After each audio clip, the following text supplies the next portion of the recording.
my channel. My name is Holly and I am here for my August video.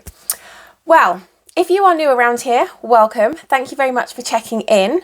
I do everything cross stitch. So my whole entire channel, it used to be diamond painting, but now pretty much my whole entire channel is dedicated to cross stitch. I do full coverage as well as samplers. So there's an array of items to see. I do monthly videos, so monthly updates on everything that I'm working on throughout the month. And then I present them to you with where I was before to where I am now. So welcome. It is a bit cooler today, which is fantastic. I've had like the worst summer, the worst month, should I say. It's been the worst summer this summer because it's just been so hot. And my little air conditioning just has not been able to cope. So I've really struggled with that, obviously being so hot and so sweaty and so miserable. The whole kind of cross stitch thing goes out the window because you're just not in the mood. It's just been too hot, too miserable. So I don't know whether I have managed to get my, and I don't think I have actually, to get my stitch count done this month. We will see. Right, apologies. I just realised that I hadn't actually added up what my stitch count was for each project this month. I think I've got everything in there. So this month, it's been, I've had a morning of it, I can tell you. Back in July, I signed a 3-year contract with my mobile phone company. In England. Now the reason I need a UK mobile is because I've got UK bank accounts, and when you go to search for your UK bank accounts on American phones, on the Play Store or whatever, they're not on there because it's American, so you're out of region, so you can't do anything with, I can't do anything with my UK accounts. Plus I need a British number, so because obviously all my accounts are connected to my telephone number, and everyone at home has got my British telephone number, including people like Student Loans Company and all my past universities and everything.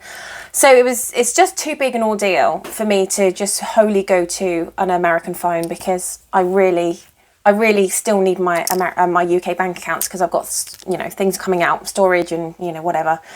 So I signed a 3-year contract with my mobile phone company. They sent a phone out to me, and then my mum sent it to me. However, it got picked up by DPD. It got taken to the hub, and then they lost it. It just disappeared. Absolutely. This is $1,100 phone, $1,200 phone. This is like the brand new phone that's out for now, like the most expensive phone for Samsung. So, obviously not cheap. Now, yes, I insured it, but stupidly, because I thought that, it was going by courier and not by postal service, I didn't have to go crazy on the insurance, because you can see the tracking everywhere. Everything goes on the box, or should I say on the package, and they've got everything there.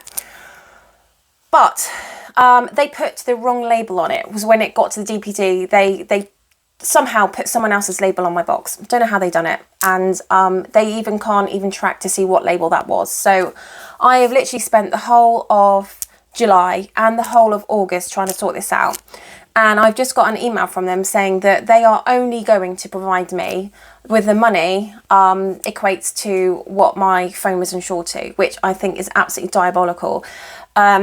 I've got 45 pages of correspondence between me, Transglobal Express and DPD to try and get them to find this phone. And, this is like about after 2 weeks of corresponding between DPD and Transglobal Express for them to actually do a search for the hub.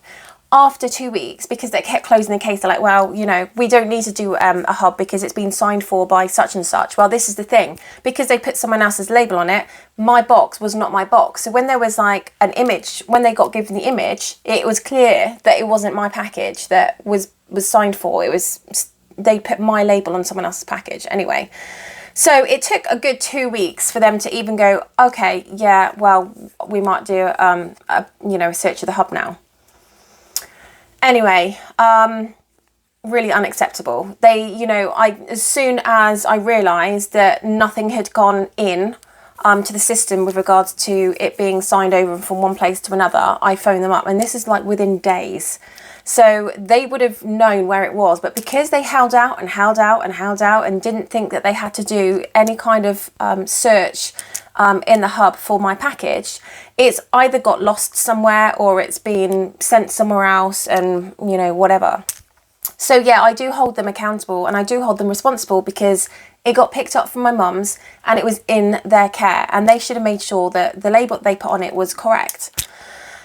Anyway, this morning I got a whole bloody email saying that they're not going to give me any more money than what is insured for. So basically I've signed a 3-year contract for a phone that I now don't own, and I now have to go and buy another one. So I'm really steaming. So this morning, if I'm coming across as not so chirpy as usual, I am in like the most horrific mood. Like I literally want to scream the place down, because I am so angry of the way in which they dealt with the whole entire thing, and the fact that they just get to turn around and go, oh no, well, we're not doing anything, not our problem. You know, they don't lose out on anything, because I already insured it for the £250 that I insured it for. So they've lost nothing and they don't care. And, you know, it's quite blatant that they don't care. I'm getting wound up again, so let's move on. Anyway, I want to say that's the reason why I'm probably not as chirpy as usual. I've just had like the crappiest start of the day. So, moving on to stitching, shall we?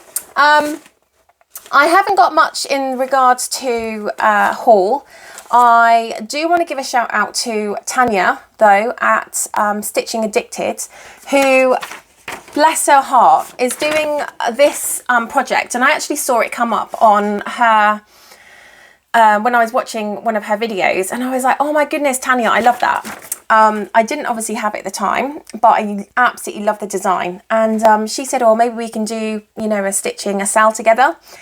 And I was like, yeah, that's a really good idea, but just bear with, because I need to buy it. But at the moment, I'm completely skint. I mean, it's just, you know, now I've got to try and find £1,000 for a flipping mobile. But anyway, it is what it is.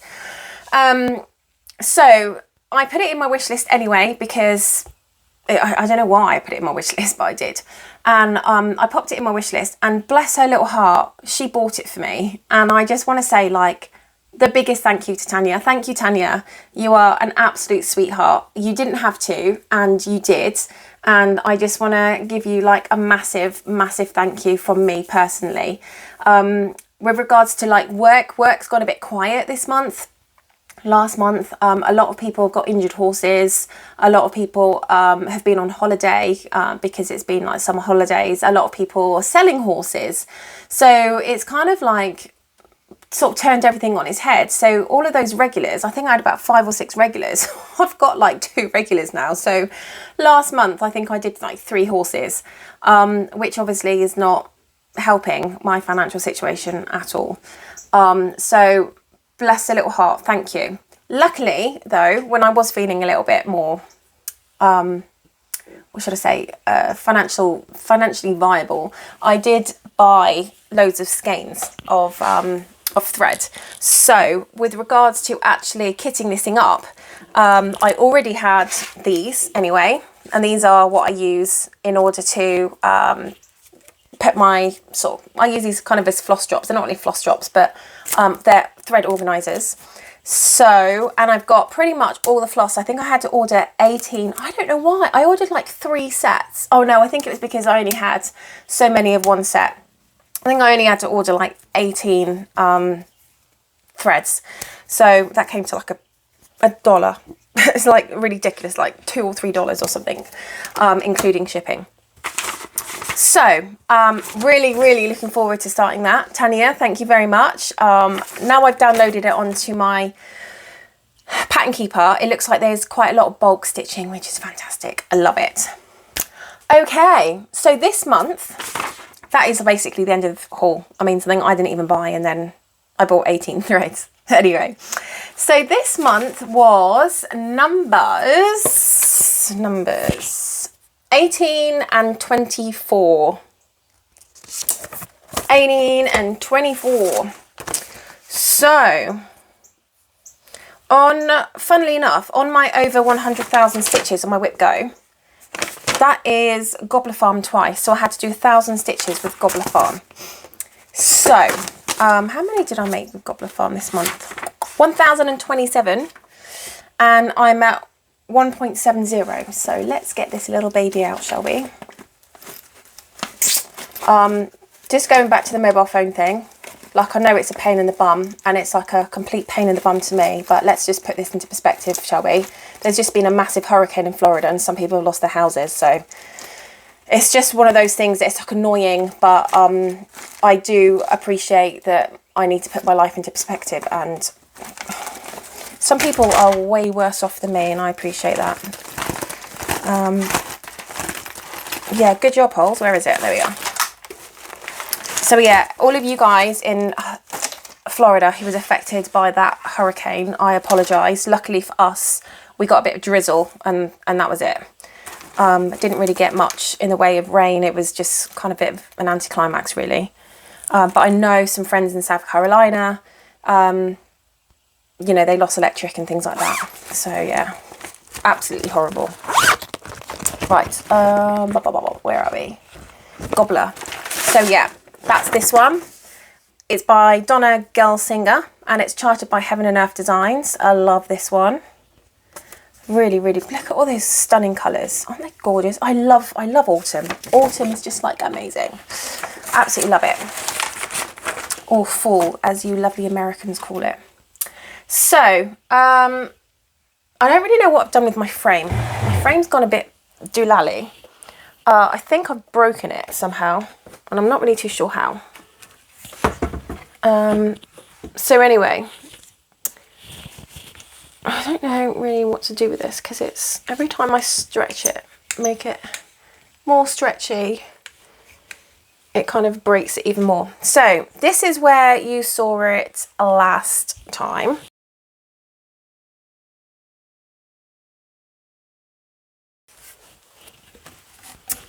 And this is where we are at now.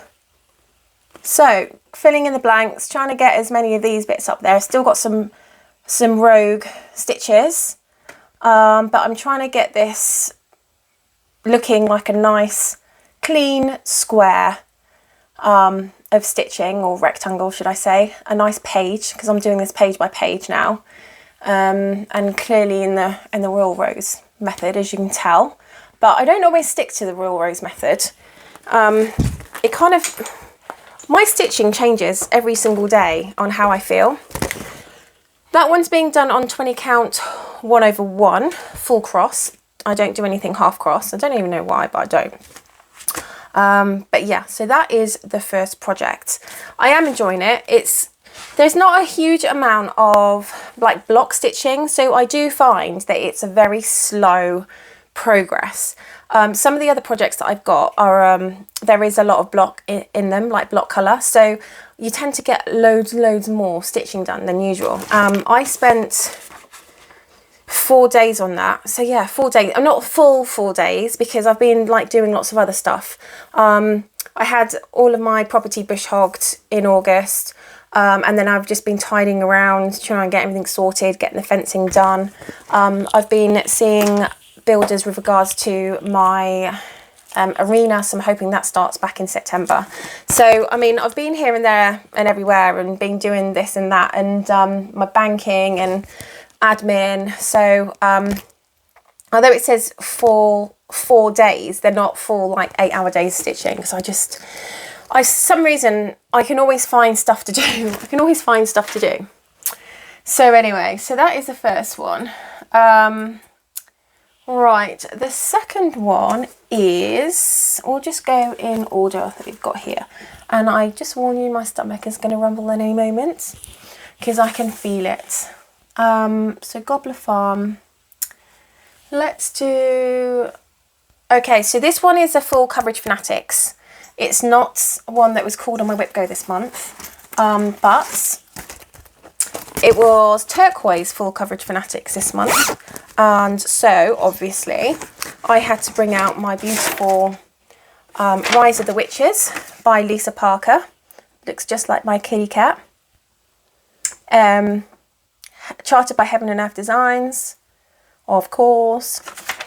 Again, stitching this one on 1/1 full cross in 20 counts. I did 665 stitches, obviously only had to do 500, and I'm at 9.23% on this one.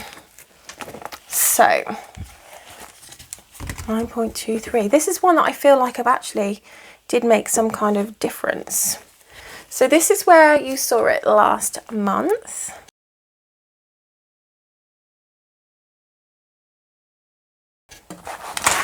Oops. And this is where we are now. Beautiful, huh? I think I mainly worked in this sort of area here, brought it down.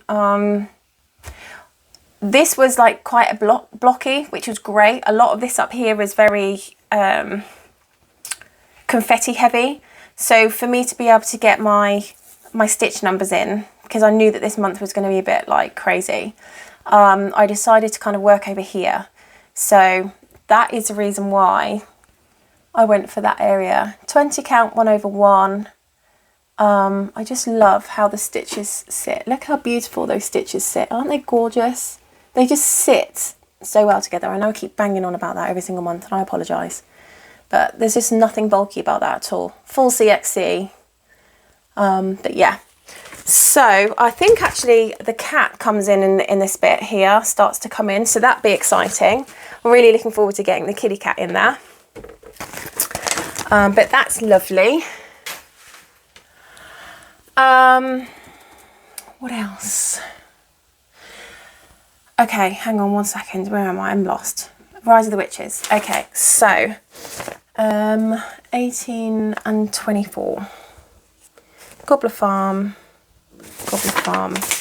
Sweet Life. Okay, so the next one I worked on was Sweet Life, which is a beautiful one. This one hasn't been out much, so I was quite pleased when it came up. And I think, did this one come up twice? No. 18, 24. Well, I thought this came up twice on my Whip Go, so I've done over 1,000 stitches on this. Not a bad thing, because it needs it. But apparently I only needed to do 500. Oh well. So this is an Amy Stewart. I've got something buzzing around my window. Apologies if you can hear that. Amy Stewart's Sweet Life. This is part of the full big bookshelf they've got. Charted by Heaven and Earth Designs, obviously. Really beautiful. I love the colours on this one. So I did 1,012 stitches. I worked on it for 3 days, or it got 3 days.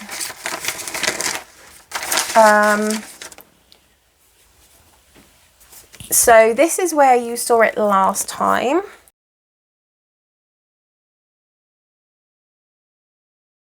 Although I'm not sure if we've actually seen it much this year. And this is where we are now. So,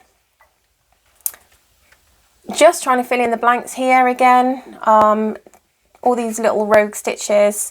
I think I think I did pull it out last month. Last month it came out and I had to get as much bulk stitching in as possible. Because, is it maybe last month it came up twice on my Whip Go? Maybe it was last month. I think I'm losing the plot a bit. This has been done on 20 count 1/1, full cross. Not too many stitches left in here. I've gone back and pretty much done, apart from there's one there, but pretty much I've dealt with all of the rogue stitches that are in this area here. And I just need to, the next time it gets called, I just need to do some stitching in there. So I'm just going to move this across and then move it down and then go to my next one. And that's how, so can you see there? I needed, because I thought this came up twice on my Whip Go. There was a little bit of bulk stitching in there. I think that's colour 915. So I used that, and I think that is the line that it came to, that was a page. So I didn't go past that line.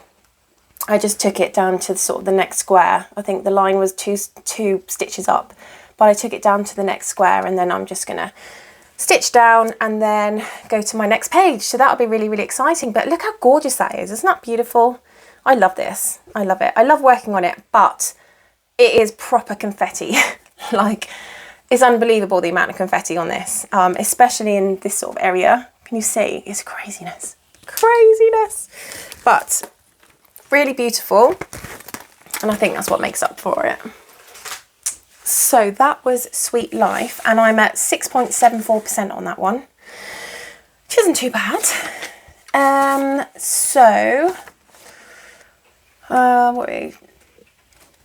18 and 24, Sweet Life and 24. Okay, so the next one I'm going to show you is Grace Face 2. And this one, let's have a look. Where are you? Here we are. This is one that is also very colourful. As you can tell, I'm a colour girl. I did 1,075 stitches on this. Only came up once. So I should have only done 500 stitches, but I didn't. But again, it doesn't really matter. This is a quick stitch by Heaven and Earth Designs. Artwork is by Josephine Wall. Really, really beautiful. So I've done double the stitch count. I mean, it's not a bad thing. Double the stitch count. I am at 88.74%. Very close to a finish. And I'm stitching this on 18 count 2 over 1 full cross. So this is where I was last time you saw it.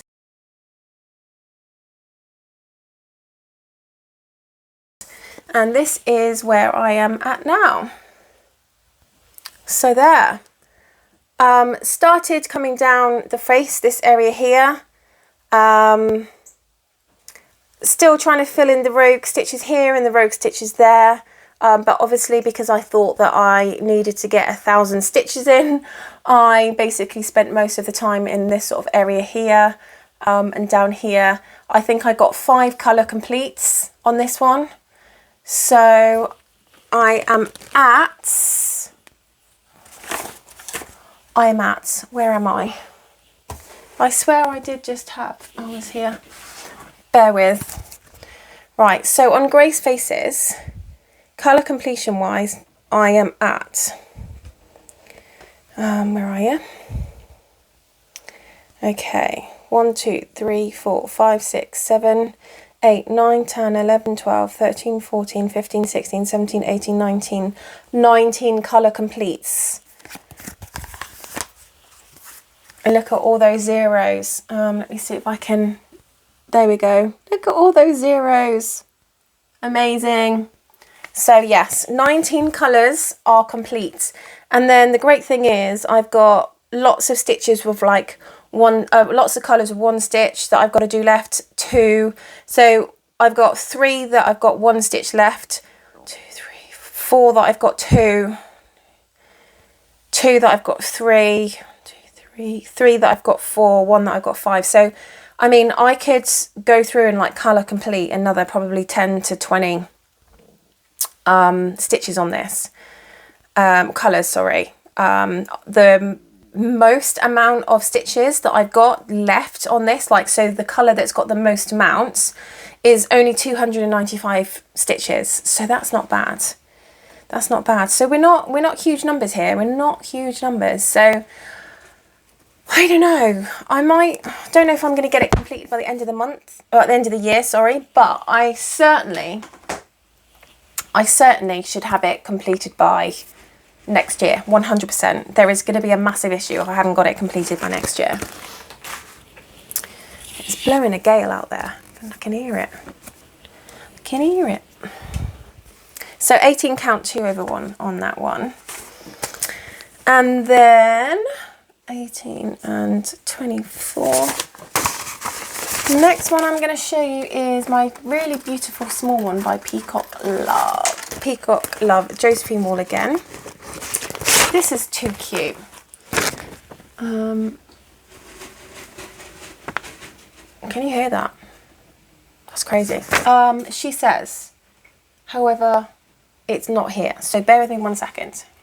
Okay, apologies. I don't know how I missed bringing it here, but I did, clearly. So, Josephine Wall, Peacock Love. This is part of a larger design called Peacock Days, which I also have, which is stunning. I think I'll do that in 20 count 1/1 as well. But I'm doing this one 18 count 2/1 because I want it to be a slightly bigger design. My aim for this one is to put it in a really nice, what do you call it? Photo frame that I can just have on my cabinet. If you do see my bird, not that he's that side, he's that side, the other side. He's still very much with me. My little red cardinal, bless him. He's looking a little bit dishevelled now though. I think he's getting old. Well, he's probably getting old from smacking himself against my windows. But anyway, so I did 601 stitches on this one. I'm at 59.22%. So again, you know, we're getting there with this one as well. If I put this one on my Whip Go board next year, enough, I might, I know it's another 50% technically, isn't it? I don't know whether I'll get this complete or not, but I mean, we're not talking about a huge project here. So this is where you saw it last time.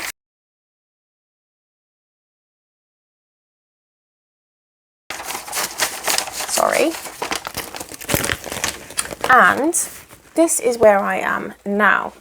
So I worked mainly in this area here. You can see the flowers starting to come through. I got some road stitches in here. Again, I'm trying to colour complete this one, but within an area, and then I am just parking my threads. So this is exciting, and I love it when you can get to the colour complete stage, which is fab. But oh yeah, this is really beautiful. Colours are gorgeous. 18 count 2/1. Yeah, this one has been going for a while, but is what it is. We don't all have time to sit and stitch all day, which I would love. Do you know what? I don't know whether anyone else feels this, but when I have days where, even though the rest of the week I'm running around like a headless chicken and I've got pretty much everything done that should have been done, it's in my planner as done, I still feel guilty when I sit down to stitch. I still feel like, Holly, maybe you should organise this cupboard, or Holly, maybe you should organise under the sink, or Holly, maybe you should, I don't know, organise your cross stitch stuff, because we all know that in those boxes it's just like a nightmare. It's like a nightmare in those boxes where nothing is really organised. Everything is just kind of being thrown in there. Everything is cross stitch, mind. But I just feel that maybe I could be a little bit more organised. But it's one of those things, isn't it, that you organise it and then literally a few weeks later it just gets disorganised again, because, you know, you're rummaging through it really, really quick to try and find something, and then before you realise everything's kind of gone out of its place. But yeah, I just, I got to stop feeling like that. Sometimes I just feel really guilty, and I don't know why. I had the same thing when I was doing my degree, and I had my assignments to write, and we only normally had like 2 weeks to write our assignments, but you know, our assignments had to be written using, if you wanted the higher grades, using primary research. So I had to do all of my research through veterinary journals. Veterinary journals were literally my life. And there were times where I even though I had spent a good 6 to 8 hours studying, trawling through vet journals, highlighting everything that I needed to take to put into my assignment, at night when I thought, do you know what, I'm just going to have an hour to myself and read, I just couldn't help thinking, Holly, if you've got time to read something else, you've got time to read a veterinary journal, another one, or you've got time to make notes on this, or make notes on that, or you've got time to, I don't know, write the introduction of your assignment. It just, there was always this kind of resounding feeling of being guilty that I should be doing something else, not cross-stitching. It's really, really weird. And I don't know, it's something I've had all the time. Does anyone else feel like the same thing? I don't know, it's really, really, it is weird. But yeah, I find it difficult to relax stitching sometimes, because I don't know, I should have pushed the hoover around, or I should have cleaned my bathroom, or I don't know, whatever. It's weird. I just wondered if that's like a singular thing to me, or if that's just something that a lot of people feel the same way about. Obviously, if you work full time, then you're not going to feel like that. And I never felt like this when I was working full time, because obviously work was my thing that I needed to do every single day. And actually, when I come home from work, that's my time then. So I don't feel. But I think since not having like a job, it's really weird. And if anyone knows me, if this is your first time being here, I'm not just a bum. I moved over from the UK and I'm setting up an equine business, but we're still in the building phase. So I can only work for my business from a visa perspective. I can't get a job elsewhere. Believe me, if I could, I would. But I can only work for my own business. So that's the reason why I'm not doing a ton of things in a day work-wise. Not just because I'm on benefit. I'm not in any benefits or anything like that. I'm not just being a bum. I'm not. Just to put that out there. But yeah, so I do find it difficult. But hey, I think that's probably why this month has been so busy, because I've just been trying to find other things to do, and I'll come back to that at the end of the video, and I'll explain to you what I've been doing this month, because it's some of it is pretty interesting. Right, I digress. I'm really bad at that, I'm sorry. Procrastination was my best friend at university. Right, 18 and 24. Okay, bookshelf. Oh, I do love this one, but again, this is one that I feel like I've been doing forever. This is one that I got from Etsy. So it's not Heaven and Earth design. It is charted by New Dream Stitch, and these are the books I love. So I may have explained this previously to you. However, I've got quite a few people that have commented on my videos this month to say, oh, I've just found you and this, that and the other, and oh, you know, you came up on my watch list type thing, or, you know, recommended watch. So I have a lot of new people coming to my videos, so it's a little bit of history. So I love reading. I tend to read at night because I tend to spend my daytime stitching, generally because of the light. The light's better in the day. And there are a certain set of books which I absolutely love. They're called cloth-bound Penguin Classics. And they are like this. And you may have seen them, may or may not have seen them in bookstores. However, they are the old school, beautiful Jane Austen, Oscar Wilde, Henry James. Who else is there? Who is the one that I really like? What's his name? Lewis Carroll. Oh my goodness. Charles Dickens, I absolutely love. And the one who did Far from the Madding Crowd. Oh my goodness, what is his name? I forget his name Thomas Hardy. Every single time I try and think of his name, I forget his name. Thomas Hardy. I love Thomas Hardy.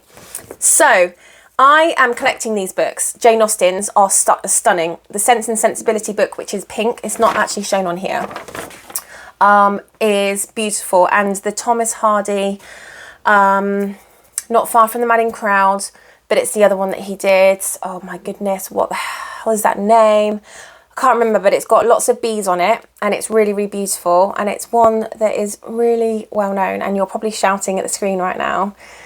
Oh my goodness, I can't. I've got to Google this because it's driving me nuts. Thomas Hardy. What did he do? Oh, Tess of the D'Urbervilles. So the Tess of the D'Urbervilles book is really beautiful. It's got bees on it, almost like a gold colour. And they are just such beautiful, stunning books. So when I saw this on Etsy, I was like, oh my goodness, I have to buy it. It's just me. So yeah, I bought this, and I feel like I've been working on this one for a very long time as well. I mean, look at how stunning that book is. I think that's Alice in Wonderland. Yeah, Alice Adventures in Wonderland. It's beautiful. And obviously these pictures don't do them justice, but if you have 5 seconds, just go onto Google and put in Penguin Clothbound Classics. That's what they are. Penguin Clothbound Classics, not Clothbound Penguin Classics. What is wrong with me? and you'll see them all, and they're just beautiful. And if you go onto Instagram, you see everyone who's got all the collection of the books, and oh my goodness. Anyway, makes my heart sing. So I'll just shut up now because I'm rambling. But yeah, so what did you do with it? Here we are. So this is one that I'm doing on 18 counts 2/1. This month I had to do, where's my book? 18 and 14, 18 and 24. 500 stitches on Bookshelf. I'm sure there was one that I had to complete a colour though. Oh, maybe not. Maybe that's on the next one. So yeah, I had to do 500 stitches on this, and I did 721, and I'm at 52.22%. I feel like I've said that already.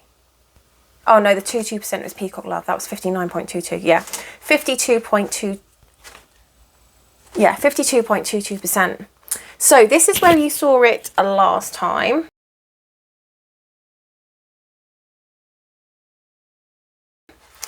And this is where we are at now. Now, you're not able to kind of see the whole lot. I have done a load of other books, but I've put this on an 11 by 11 Q snap rather than an 11 by 17 because I needed the 11 by 17 for another project. So I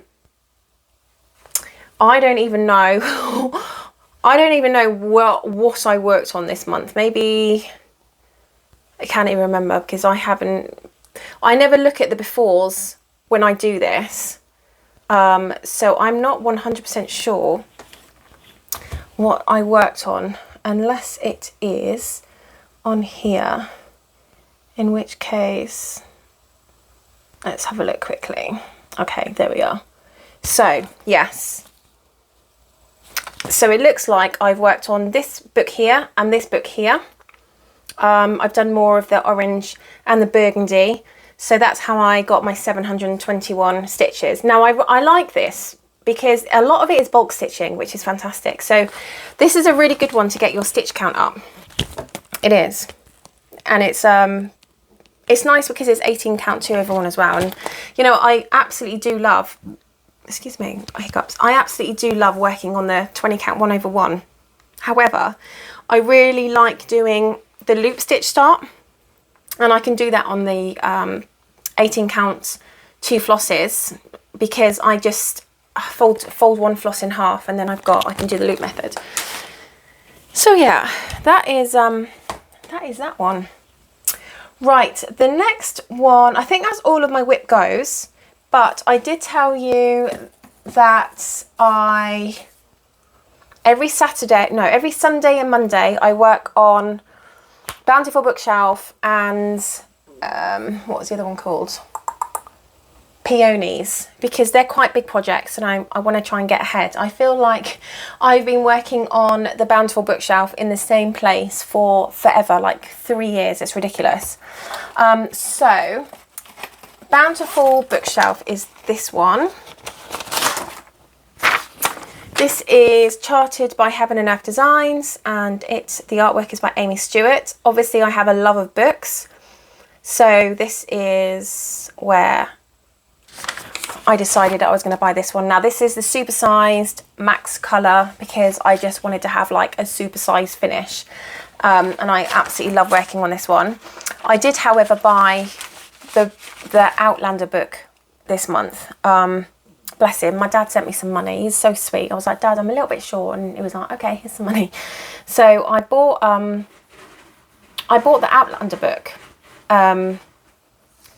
I've watched all of the Outlanders on Netflix, and I absolutely love Outlander. If you've not seen it, oh, it's just fantastic. It can be a little bit slow in the beginning, but believe me, when you get to like your second season, it's like amazing. And it's a great one to watch when you're stitching to get stuck in because the storyline's fantastic. So it's one of those things, isn't it, where generally, because I read the books and then I watch either the movie or the series. Well, this one was very much, because everyone was like going crazy about it, and I wanted something to watch whilst I was stitching, I decided that I was going to watch all of the seasons of Outlander. And a lot of people have said, Holly, the books are really good. Like there's, I mean, you find that anyway, don't you, when you read? There is so much more detail in the books than there are in the film or in the series. So I am reading all of the books. I try to do that with Game of Thrones. And I'm not going to lie, like I really struggle with Game of Thrones. Reading is just like, forget it, because there are so many storylines going through with so many characters that I just don't know who is where and in what islands doing what with who and who's connected to who and connected to which kingdom. It just like baffles me.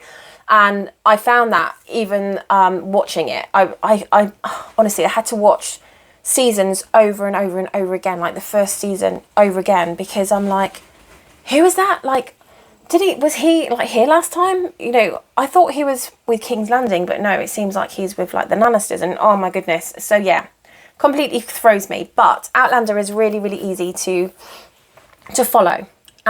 So I bought the book, so I will keep you posted with that one. So anyway, that is the reason why I bought this one, because I love books. So I managed to do 541 stitches. These are just on the weekend. I did find that when I was running out of time, I needed to steal some days for other things just to get my whip go done. And I feel like I've done that with this one and the Peonies stitch. I think I only worked on that on one Sunday purely because like I was either doing something on Sunday or working on horses on a Sunday or you know, meeting people for lunch on a Sunday, so I just didn't get a lot of stitching done. But I've done 541 stitches on this one. I'm at 4.76%. It's been stitched on 18 count 2/1, and this is where you saw it last time.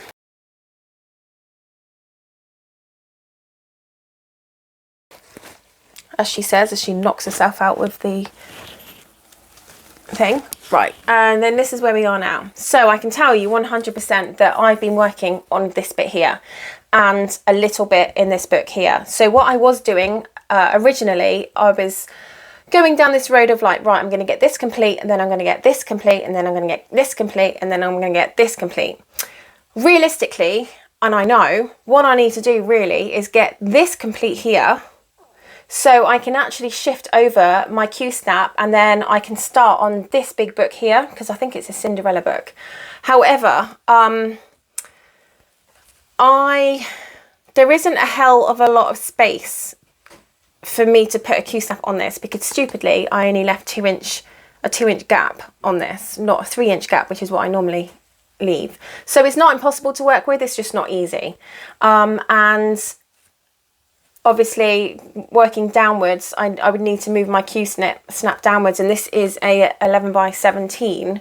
But really the most important is the sides, and I'm finding it quite difficult to, like, because you can see there's some stitches here that I need to fill in before I can fill in this bit. So I think I really need to readdress this, but this is, you see my clips, this is such a nightmare piece. This is such a nightmare piece to take off a Q-snap and put on a Q-snap, and to deal with that way, that I tend to just leave it, and then I tend to work on the areas that I can work on, and then I'm feeling like I'll come back to that later.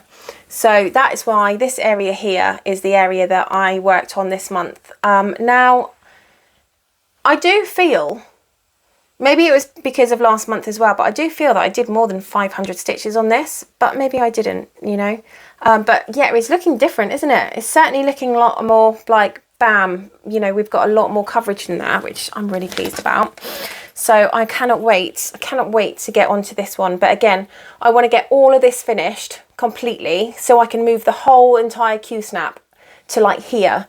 And then this is my blank canvas. And I'm going to treat every single book like a brand new start. So I'm going to do it book by book.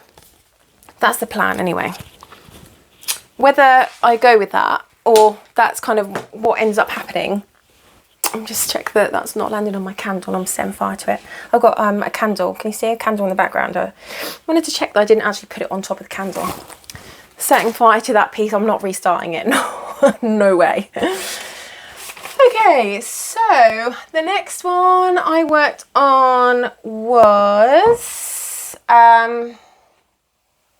let's do this one. It's such a big project.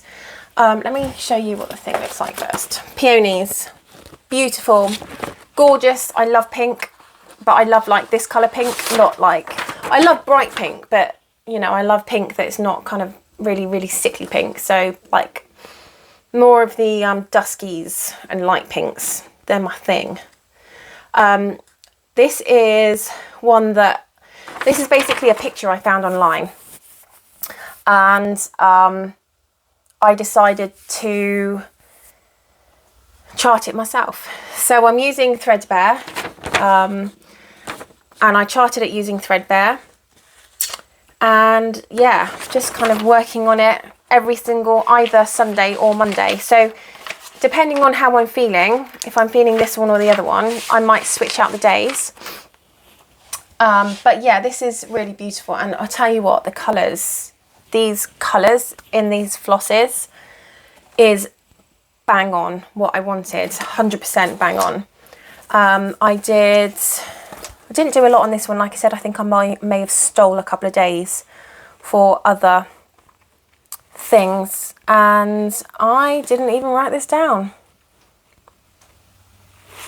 I think I did about 1,000 stitches, maybe 600-700, something like that. But yeah, so, oh my goodness me. Oh, this is a heavy piece. So this is where you saw it last time.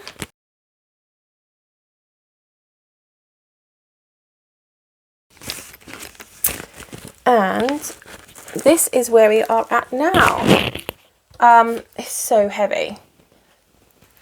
You can see where I have been working on it, down the bottom mainly, filling in those rogue stitches, and I just want a bit more of a clean finish. So I am again doing this page by page. Let's see if I can hold it. Yeah, so all these here, this is a very heavy frame to hold up. I'm so sorry. I'm doing this on 20 count 1/1, as you can see, and look at those colours. Are they not gorgeous? They are stunning. This frame is one of those, that is a heavy frame, Omnic frame. So yes, really lovely. It's an Omnic frame.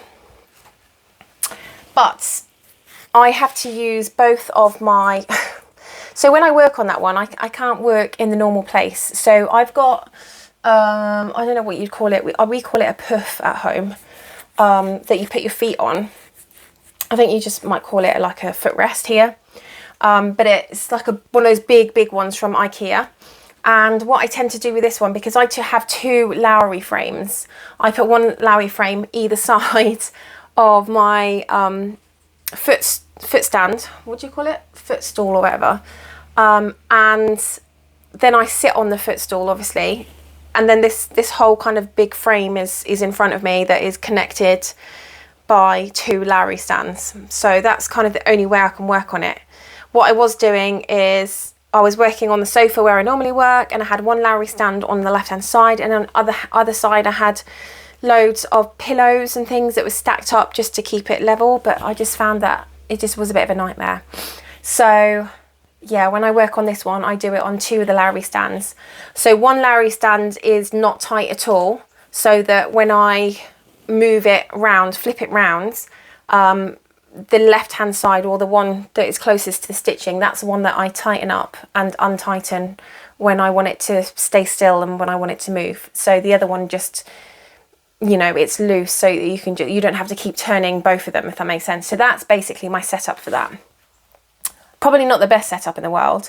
Realistically, what I would really like is an armchair that is not like a big settee, because if I had an armchair, I could do the same thing, but I could be more comfortable. And that is one thing that I'm going to be bringing into my new house, if it ever gets built. And we'll see. I did a couple of other projects. One you know about because I did a Stitch With Me on it. which is It's About Time. And I think it was about time that I did some more stitching on it, because I think I did this maybe early in February, and then I don't think it's come out again. So I decided to do a stitch with me on It's About Time, and I love this one because there's a bit of bulk colour as well. This one is charted by Heaven and Earth Designs, and the artwork is by Cyro Maraschetti. Good old Cyro. I'm doing this one 20 count 1/1, and I did 1,236 stitches, which made absolutely no dent whatsoever because I'm at 0.69%. Oh, 20 count 1/1 this one is. Probably just told you that, but hey. So this is where you saw it last time.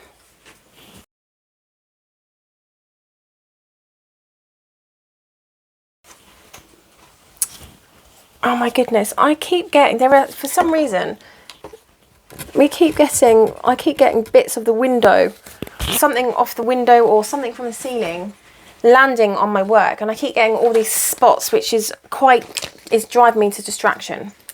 Anyway, so I might have to move, bear with, I might have to move this one. Let me move this one back over here, because I need the space, because this is on a much bigger frame as well. Okay, so here we are. Right, as you can see, I think I brought it down a bit, and then I worked over here. Again, I was using the Royal Rose method that went a bit skew by the looks of it. But yeah, 20 count 1/1. Love it. CXC threads. All of my projects are using CXC threads, apart from the one I'm just about to show you now. So yeah, love working on that one. The colours are gorgeous. I must admit, I am looking forward to going into the purples, but the colours are beautiful on this one. So when that is fully complete, it's going to be stunning. Stunning. Right. Last one to show you, which was a bit of a kind of a last night. I was finished on, I think I did can't even get my words out. What's it called? Sweet Life. That was the last project I worked on. So yesterday afternoon, I had it all complete, the stitch count I needed, and I could have carried on working on Sweet Life because it was already set up, or I thought, you know, after I fed the horses, I've got kind of like a time, so I'll do stitching till about 5 o'clock, and then between 5 and 6 I'll make dinner and eat dinner, and then I will go and do the horses. That's my birdie, but you can't see him. He's come back. I've given you food already. What more do you want from me? You've got food there. I gave him food this morning. So anyway, yeah, so between 5 and 6 I eat, and then I go and do the horses. That takes me like half an hour. So about 6:30 I've eaten, the horses are done, and then I'm ready for some evening stitching. And I've been working on Sweet Life for a few days, 4 days, 3 days, and I just fancied something different. So I decided that I was going to do some work on this beauty, because it hasn't been out for a while. Blue Rhapsody by Rosewood Manor. I'm doing this one on, what fabric was this called again? Something Moon. Silver Moon, I think. Silver Moon's fabric, 32 count 2/2. I don't know how many stitches I did because I'm literally going by the pattern. It's not in Pattern Keeper or anything, so I'm just using the pattern that's there. And there's no way of me, unless I counted every single stitch, which I don't really have like the minerals to do right now. I don't really know what my true stitch count is. I'm probably going to say I'm 150 to 200 stitches. No, not even that, maybe 100 stitches. But this is where you saw it last month.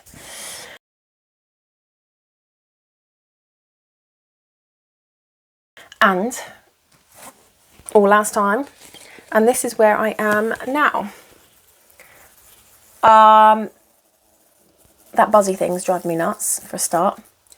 The colours on this, I've got blue jeans and Delft blue. They are, what are they? Colour something. Oh my goodness me. I can't remember the colours. They're not CXC threads, they're special. They're special threads. But I got them from 123 Stitch. If you put in blue jeans and or Delft blue, it will come up with Colourwork, maybe Colourworks. Maybe the Colourworks. I can't remember. But I'm doing this with as a stitch along with, I want to say Cat Fur and Cross Stitch. I'm sure that's her name. Bear with. I don't want to get her name wrong. So I'll put her down in the description box. But Lindsay, I'm sure she's Cat Fur and Cross Stitch. Bear with one sec. Cat Fur and Cross Stitch. Goodness me. Lindsay at Cat Fur and Cross Stitch. So yeah, I'll pop her and Tanya at Stitching Addicted in my description box, and then you guys can check them out. So Lindsay, I'm doing a SAL with. She was doing a silent SAL with me, and I only found out that she was doing a silent SAL with me because when she popped her last video up, she mentioned me, and it came up saying, oh, Lindsay's mentioned you in her video, and I was like, oh, has she? Okay, I'll check that out. And that's when she said that she was doing a silent SAL with me. So now I was like, do you want to make this not silent and we'll do it together? And I started using some different threads that were variegated, but then I decided last minute I hated them, so I decided to change. And I must admit, the ideas kind of went out of my head, and I was like, oh, what do I do? I wanted to have something really nice for my guest room in the house that I haven't built yet. That's just like a big dream. Probably going to stay a dream for the next few years. But you know what? You've got to dream, right? If you don't dream, then I don't know. Every reality starts with a dream, as they say. So, yeah, I wanted to stay kind of blue, but I wasn't like a fan of this blue. I wanted something a little bit more delicate. So I like this blue, but I wanted something a bit more delicate that was going to go on grey walls. And actually, I think that's perfect. So when she told me what she was using, I may have just copied her. I did message her and say, by the way, just to let you know, I'm copying you. And she was like, okay. Bless her. So, yeah, I don't know where to put that there. So that's everything I worked on this month. It wasn't completely disastrous, I don't feel, but it wasn't amazing either. Let's go through some plans. Coming in September, I'm so digging cooler weather. As you can tell, I haven't got my air conditioning on today. It's probably a little bit warmer than I'd like it to be in here, but it's not like I need air conditioning. So, September was number 1 and number 15. So, on number 1, let me just see. That one, that one, that one. Is that everything I need? Oh, and that one. So, number 1 is I need to colour complete 814. Now, I do believe I may have colour completed 814 anyway, not 100% sure. So on this one, I need to colour complete 814. Now, if I don't colour complete that one because it's already done, I will just colour complete another number. So that's not a problem. So 1 and 15 is colour complete a number on this one. And 15 is Grace Face 2. I need to colour complete 5 symbols. Well, we did just establish that I've got like 4 or 5 that have got 1 stitch. So ultimately that means that I'll end up doing 6 stitches and I'm done. So because it's on my whip go anyway, I'm just going to do my normal 500 stitches. And within that 500 stitches, I'm going to colour complete as many colours as I can. So that's what I've decided to do for that one. And I don't think that that's a bad idea. So that is for my stitching that is over 25% whip go board. I've got 3 whip go boards. I'm actually doing 4 whip go boards next year. But we will see how that goes. So my stitching for over 100,000 stitches, so projects that are over 100,000 stitches, is really, really dry throat. Pink Peonies. I do need to eat as well. I'm shaking. I think my blood sugar level's like on the ground right now. 500 stitches on Pink Peonies. Now, we all know that either on the Sunday or the Monday I do Pink Peonies anyway. So that's great. I can integrate me already doing Pink Peonies with doing 500. Or, you know what? I might just do extra and do 500 stitches and then still do my extra stitching on the weekends. I haven't decided yet. Shall we see if I can get to 1,000 stitches on Pink Peonies? Do you reckon I can? 1,000 stitches. I don't know whether that's just being a little bit like overzealous. I'll stick to 500 because I hate failure. I know it's crazy, innit?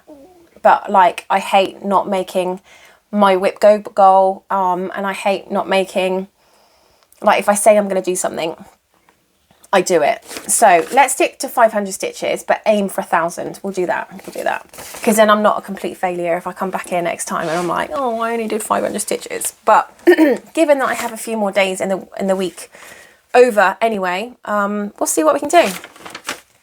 So, and then 15 on this one is Bountiful Bookshelf, 500 stitches. Again, the other one that I am already stitching on are over the weekends, which you all know about, is this one. So this could be interesting. This could be interesting.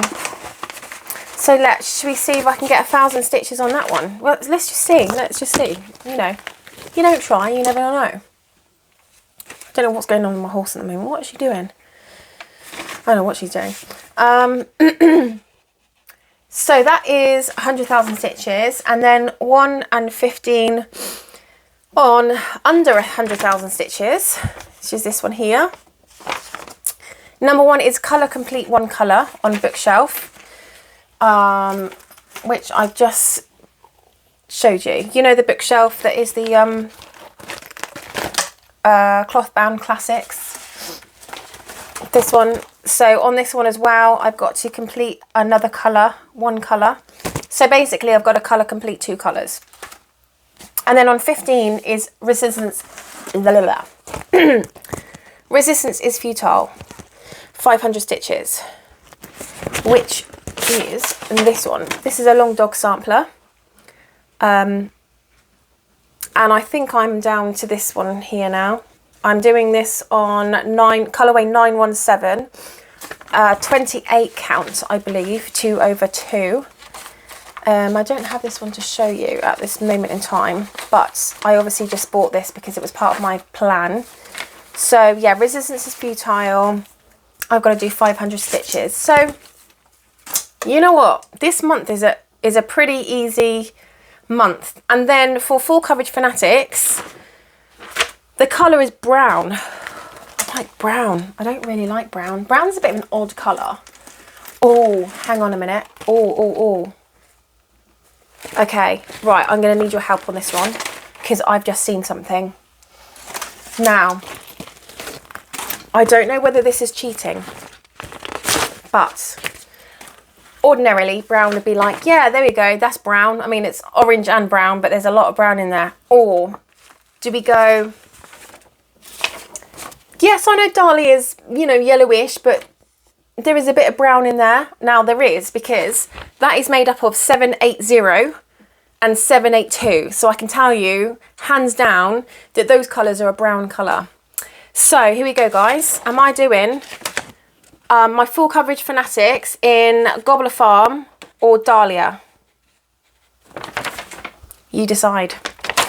You decide and you let me know. But if you could all decide within like the first week of this video going out, I would appreciate it, because then I can just organise my month, and then I know what I'm doing. So yeah, here we go. 782. I had to order these because these are what I'm working on as we speak, and they are brown-ish, browny, goldy, still brown. So I'm going to go with brown. Anyway, you tell me what you want to see, because this is your show. And I don't mind working on either. To me, it's 6 of one and half a dozen of the other. 6 of one and half a dozen of the other. I think I forgot my brain when I woke up this morning. Not really too sure what's happened to it, to be honest. So yeah, that is my plans for September. I'm probably going to, although I really want to do some on this, I might hold out and only start it in October. But I am desperate to start this one. But, you know, again, it's a new start, is it? Oh, do I need a new start? No, I don't. Oh my goodness. Hey ho. My life feels full of new starts and then getting nowhere. Anyway, so a little update about what's been going on. One of the reasons why I haven't really had a lot of time to do any weekend stitching is because my throat is so dry. I've been doing things with friends. I've been going places. So the first week of August, on the Saturday, I went to a jump and flat clinic, and my friend was hosting it, and she's British, which is amazing. She only lives down the road, and she's from Taunton in Somerset. Somerset, as they talk like this. I love Somerset. But she talks like me. She doesn't talk like she's from Somerset, who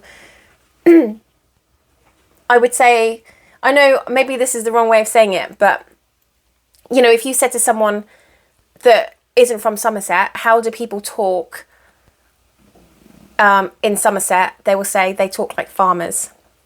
However, I absolutely love the accent. The accent in Somerset is amazing. I wouldn't quite go as far as farmers, but I kind of get it.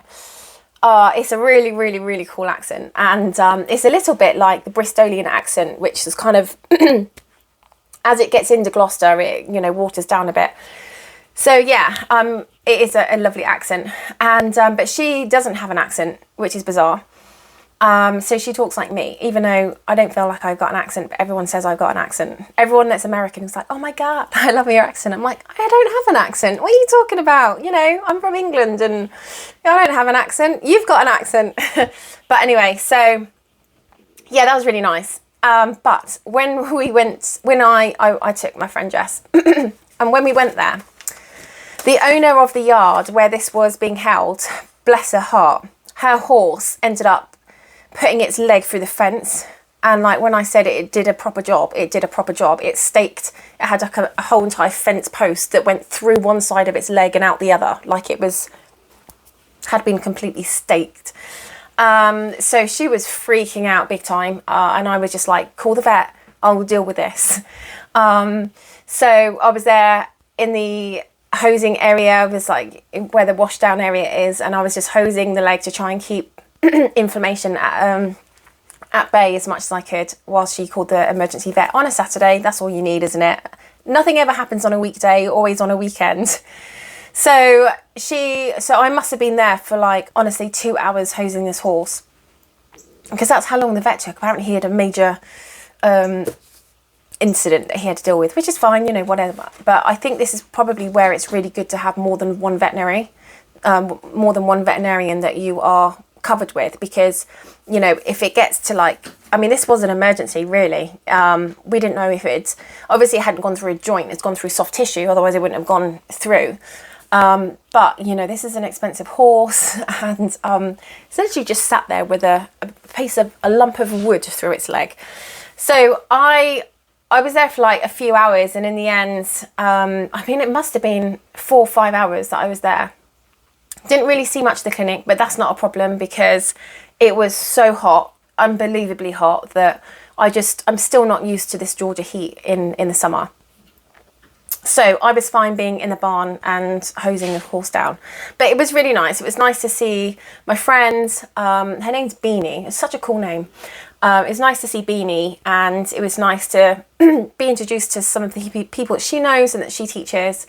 Being around horses, I love that. You know, they had a really beautiful arena, really beautiful barn, just like the type of area that is just really, is just amazing to your eyes. It's just a thrill to be there, to take in, the environment and everything. So that was one weekend. On the Sunday, can't remember what I did Sunday. Oh, on the Sunday, I think we went to the farmer's market with another friend. I went to the farmer's market with a friend because I needed to get some turmeric for my horse and some other bits. And it's like an hour away. So that's always kind of pretty much a whole day. So, and we always do lunch. So we went up to the farmer's market, did some shopping, had lunch, came back. And before you know it, it's like 5 o'clock. So it's feed the horses, have a shower. And then, I was having 3 showers a day. Believe me, I was getting up, there's no point in having a shower before doing the horses. So I was getting up, doing the horses, coming back, having a shower because I was dripping. And then I was going out hosing the horses and this is the other thing I think was what really broke everything up this month with regards to stitching, is because I literally was hosing the horses in the afternoon with cool water because they were literally burning up. They've got a shelter, but they don't use it. And they are happy to sit out there in 100 and, I don't even know what it was, 98, high 90s. Obviously, I was really worried because my horse is just not used to that temperature. And at home, she would have been brought in anyway in that heat. She's gone from a dark bay, like almost black horse, to a light brown horse where, he's brought his wife with him. There's this as another little grey bird. When I say grey bird, it's kind of reddy grey. It's a cardinal as well, but it tweets a lot. And I know when she's about because she tweets. I can hear her. Sorry. My horse has gone from like a very dark bay to like a brown colour where she's just been bleached by the sun. It's bizarre. So when I say to people, oh, my horse is dark bay, they're like, really? So worried about the heat with her. So out there hosing them off. And then I'm so hot, I had to come in and have a shower. When I say hot, I mean dripping. The humidity here is ridiculous. It's like you go out and then you are just sweat. It's horrible, horrible, horrible. Coming in the afternoon, another shower. And actually, because my air conditioning was really struggling and it was getting up to 80s, 85, 88 in here because the air conditioning was really struggling with the heat that was coming in from the windows here, because all of these windows, none of these are double glazed, they're all single glazed. It was just penetrating heat, and I was putting things on the window, it just didn't really seem to make much difference because the whole entire thing warms up, as in the walls and, inside the cupboards are boiling hot. It's just, this thing just emanates heat, radiates heat coming in. So it's so difficult to keep it cool. And then if you put the air conditioning on in there as well as the air conditioning in here, it blows my fuses because my fuses overheat. And the last thing I need is a fire.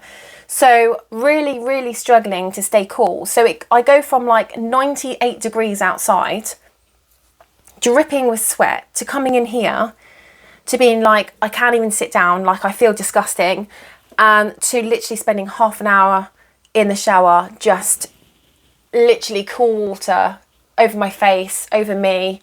Oh my goodness. I probably actually spent more time in the shower than I did doing any stitching. Just really, really hot.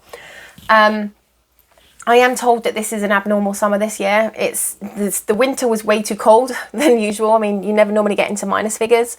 However, the summer this year was way too humid than normal, way more humid than normal, and actually way hotter than normal. So I am so pleased for the cooler weather. You go outside and you just get hit with this breeze and cooler weather. It's lovely.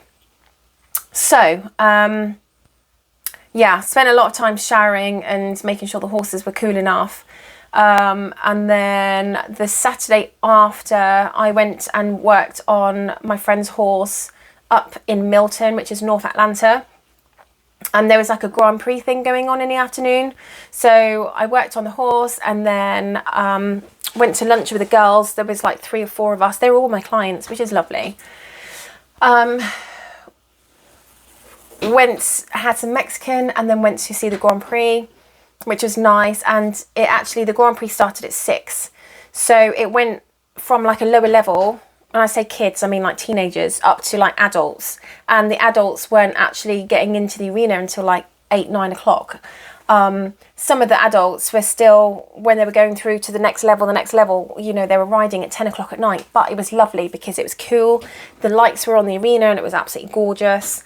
It just made for, you know, a really, really nice evening. I didn't get home until 1 o'clock in the morning because they're an hour and a half drive.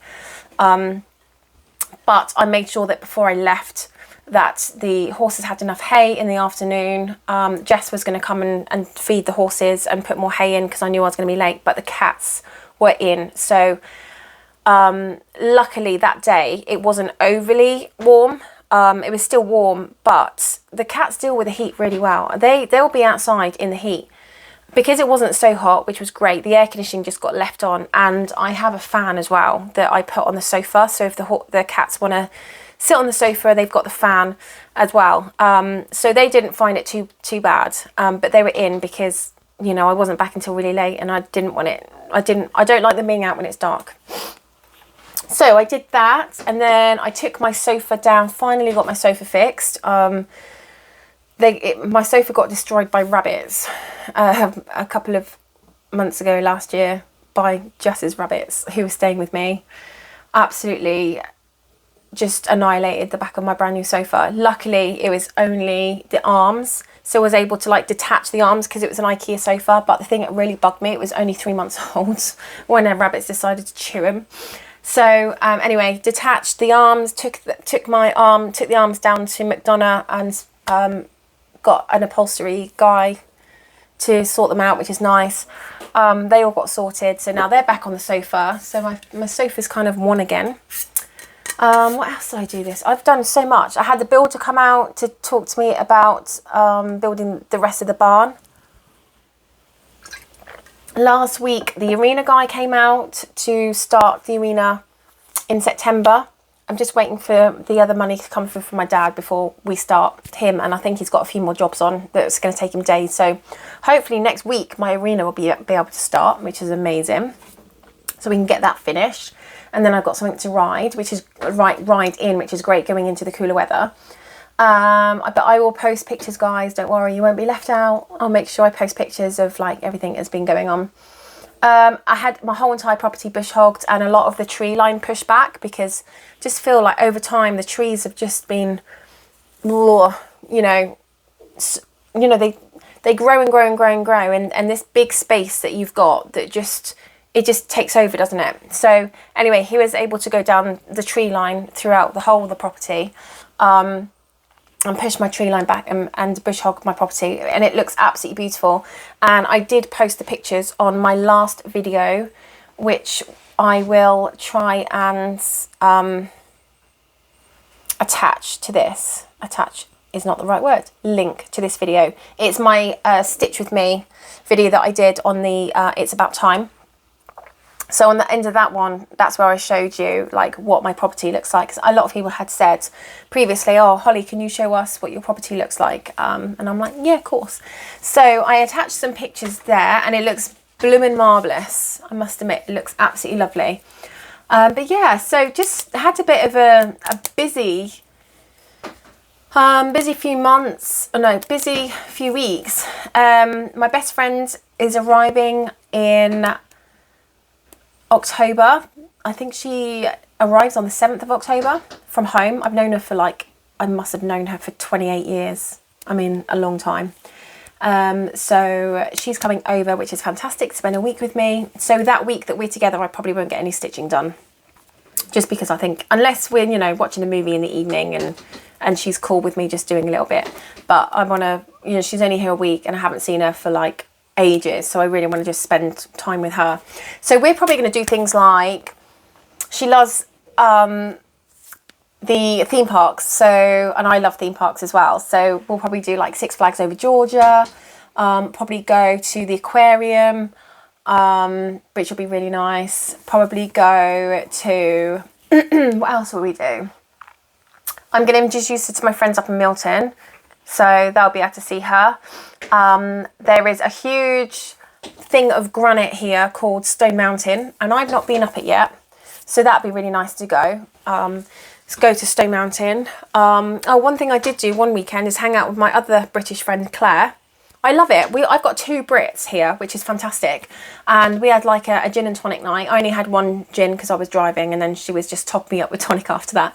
But it was really nice. Went round there, had a chat, see what they're up to. Her daughter is in the World Champions for vaulting, which is fantastic. And vaulting is, if you don't know, it's where a horse canters round in a circle, and then the person vaulting the horse will do all these gymnastics on the back of it. And if you haven't seen what it is, Google it or YouTube it.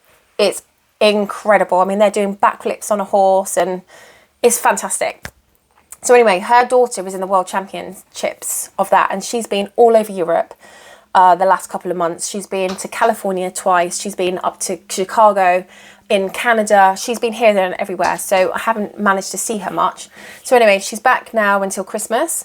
And I managed to pop in and say hello to her when she was back, which was really nice. And she gave me an update on what her daughter's doing and what they're doing and things like that, which was nice. So yeah, getting out there a bit more, I'm just trying to get my social life. I mean, my social life is never going to be like it was in England, let's face it. It's just a completely different makeup out here. However, where I live is completely on another scale to what I lived in England, in this little cottage. Pretty much rented a room. I rented a room for 15 years. So for 15 years, I never had my own place. But you have to kind of, for me to be able to do this, I had to compromise, and paying out a huge amount on rent every month and all bills and everything else just wasn't in my remit. I needed to save a certain amount per month, and the only way I could do that is by living cheap. So I rented a room and in a cottage that flooded every single year. So yeah, interesting. So yeah, there are, swings and roundabouts. There's advantages to everything. The weather is so much better out here, even though I know it's really hot. I will take this heat over rain and cold any day. So weather is much better out here. My surroundings are absolutely stunning. And yes, okay, my social life isn't up there, but you kind of, like I said, it's swings and roundabouts. However, when I am finally allowed out, I feel like I'm in jail. So when I get out of jail, which means that I can travel abroad. So at the moment, because I'm on a change of status, if I was to go abroad, my change of status would be revoked, as in it would cancel out, and I would be back on my visa. That's if they allowed me back in the country on my visa, because the visa is valid for like 6 months. And at the end of that 6 months, I did a change of status. So I never overstayed or anything like that. It's like, you do not want to do that. It's the worst thing. I always made sure my I-94s were all in order, and that I was, never overstaying anything. I think I-94 was valid. Yeah, so because I came in for my 6 months, my I-94 goes from the day that I land, same as my visa, the day that you land to the end, the day before your visa, is too. So the same with the I-94. However, when you apply for a change of status, when you have your application form in, you're still in status, even though it might seem that I'm overstaying because I'm past that 6 months and my I-94 is past that 6 months. Technically, you are still in status when you apply for a change of visa, and that's basically what I was doing. So change of status. So you are always in status until they come back and tell you that you're not, and then you have a certain amount of time to leave the country, or in my case, I got approved. So that is valid for a year and a half, and the I-94 is also valid for the same time, which is a year and a half. And that means that until I apply for my physical visa, which I have to do in London, I have to go back to the embassy in London, American embassy in London. So I have to apply for everything. Luckily, they receive everything electronically, so I can do everything from here. I can send it over to them. They take sort of 3 to 6 months to come back with a decision, but I'm telling you now, if I got approved with the USCIS, then I'm going to have no problem getting approved with London, because the USCIS are like, I can't even tell you, they are so stringent. I'm not saying that London isn't, but they look into you so much more in the USCIS.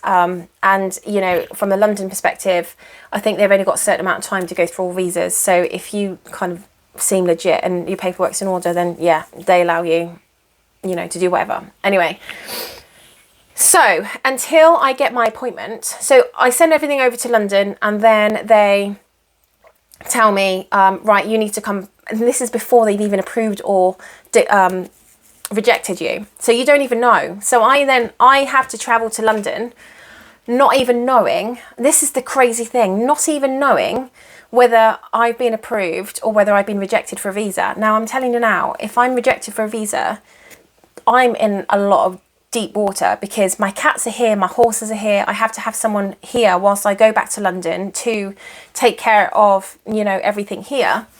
And because I've just spent 1.5 years in America, technically 2 years, including the 6 months it was before, if that will show on all of their records at Homeland Security. So if I then try and come into the country on my 6-month B1, B2 visa, I'll probably get sent home. Genuinely, they'll probably be like, no, you spent too long in America. Like, we think you're coming here to move. We think you're coming to move here, which I'm like, well, yeah, I am, because I've got a business there. But because my B1, B2 visa is not a immigrant visa, like it doesn't allow you to live in the States, whereas the E2 does, I'll probably get rejected. So there is a lot riding on it. So I do need to make sure that all of my paperwork is in line, but I am a lot less stressed about it, because like I said, I think the USCIS have like something like a 60-something% pass rate, like acceptance rate for E2 visas, and I think the London embassy is like 98.9%. Generally, people that get rejected, you know, either haven't filled out the paperwork properly, or, you know, it's not legitimate. And there's a lot of people that try and swindle the system and buy an E2 business just to get into the States, and they're not going to run it, and they haven't got any business licenses or anything like that. So, but, you know, as a whole, the approval rate for E2 visas, if they're legitimate, I'll put it out there, if they're legitimate, is 98.9%. So that's not too much of a problem. But what it means is I can't travel to England or anything until I've got my visa, because that then allows me to move out the country, change status. You know, as soon as you leave, that's it, it's voided. So when my point is, after that half-an-hour discussion, my point is, when I have been let out of jail, and I can freely travel, I am going to make sure that I do go back home at least 3 times a year. So I'll be going home for the Christmas periods. I mean, we're only talking about 4 or 5 days or a week. I want to go home for Badminton. Badminton is like my number one thing. Badminton weekend, my whole entire year was planned around badminton weekend, badminton horse trials, which is in May. So I would love to go home for badminton horse trials in May. Even if I go home twice a year, that's fine. And then I had friends come out here for like the other once or twice.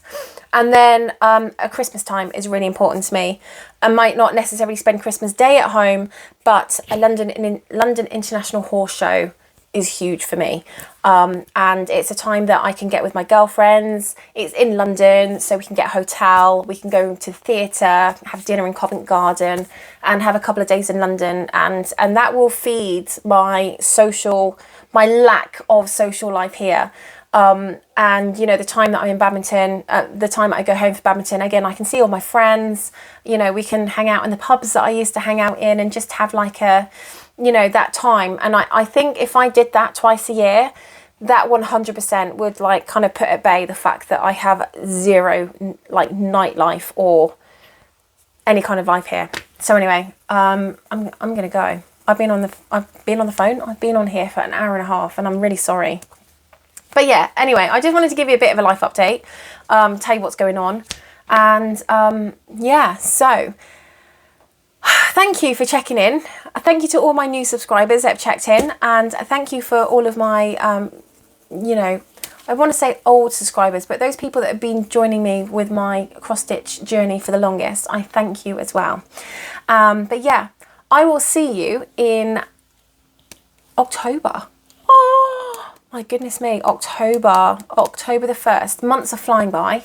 Don't you find that when you were at school, when you were a kid, like, you were dying to be a certain age, like, you know, you were 8 and then you want to be 10 because you want to be into double figures, and then you want to be 16 or 17 because then you could drive at 17, and then you want to be 18 because you can drink at 18, and then you want to be 21 or 25 because you can hire a car at 25. There was always these like milestones that you wanted to reach, and I felt that it took forever to get to them. I swear to God, now I'm like a lot older, months and years are just flying past. Like, I can't keep on top of them. It's crazy.